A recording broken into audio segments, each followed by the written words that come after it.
വെള്ളറടയിൽ മകൻ അച്ഛനെ കൊന്ന സംഭവം, പിന്നിൽ ബ്ലാക്ക് മാജിക് എന്ന സംശയം. മകൻ പുറത്തിറങ്ങിയാൽ കൊല്ലുമെന്ന് അമ്മ. തിരുവനന്തപുരം വെള്ളറട കിളിയൂരിൽ അച്ഛനെ മകൻ കൊലപ്പെടുത്തിയ കേസിൽ നിർണായക വെളിപ്പെടുത്തലുമായി അമ്മ. കഴിഞ്ഞ 7 വർഷത്തിലധികമായി ജോസും ഭാര്യ സുഷമയും മകൻ പ്രജിനെ ഭയന്നാണ് ജീവിച്ചിരുന്നതെന്ന് അമ്മ പറയുന്നു. കൊച്ചിയിൽ നിന്നും സിനിമ പഠനം കഴിഞ്ഞെത്തിയ ശേഷമാണ് പ്രജിനിൽ മാറ്റങ്ങൾ കണ്ടു തുടങ്ങിയത്.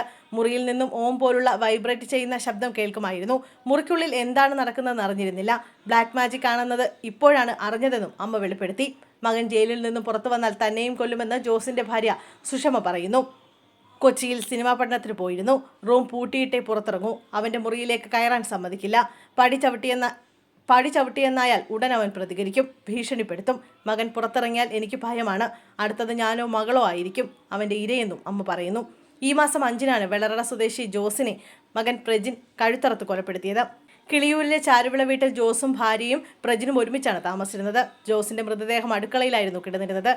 ചൈനയിൽ മെഡിസിന് പഠിക്കുകയായിരുന്നു പ്രജിൻ. കോവിഡിന്റെ സമയത്ത് നാട്ടിൽ തിരിച്ചെത്തി. സ്വതന്ത്രമായി ജീവിക്കാൻ തന്നെ വീട്ടുകാർ അനുവദിക്കുന്നില്ല എന്നാണ് സ്റ്റേഷനിലെത്തി കീഴടങ്ങിയ പ്രജിൻ പോലീസിനോട് പറഞ്ഞത്. അമ്മയെയും അച്ഛനെയും സ്ഥിരമായി ഇയാൾ മർദ്ദിക്കാറുണ്ടായിരുന്നുവെന്നും വിവരമുണ്ട്.